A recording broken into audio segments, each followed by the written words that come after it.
ગાંધીનગરના સેક્ટર 24ના હરસિદ્ધનગરમાં રહેતા યુવકે લંડન જવાના પ્રયાસમાં વિઝા એજન્ટને ₹24.25 લાખ ચૂકવ્યા બાદ છેતરપિંડીનો આક્ષેપ કર્યો છે। વિઝા ન મળતા બેંક લોન અને વ્યાજના બોજમાં ફસાયેલા રાહુલ બાબુ નાઈએ ઝેરી દવા પી આપઘાતનો પ્રયાસ કર્યો હતો।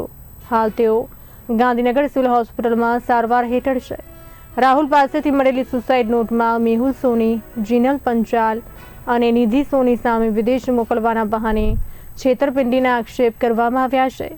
પોલીસે સુસાઇડ નોટને આધારે તપાસ શરૂ કરી છે।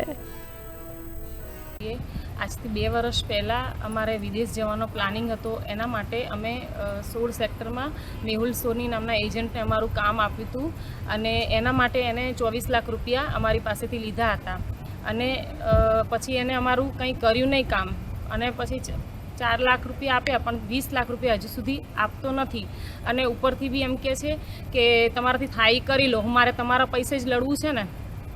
તો અમે ધક્કા ખાઈએ છીએ તો બી કંઈ નિકાલ આવતો નથી। પોલીસ સ્ટેશન જઈએ, કોર્ટમાં ધક્કા ખાઈએ તો બી કંઈ નિરાકરણ થતું નથી એનું।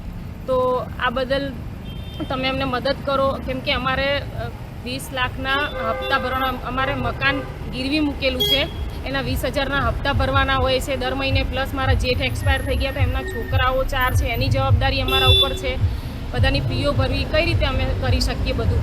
અને મારા હસબન્ડ એક જ ઘરમાં કમાવાવાળા છે, બીજું કોઈ જ નથી, તો કઈ રીતે બધું મેનેજ કરીએ? તો એ બદલ તમે અમને થોડી મદદ કરો તો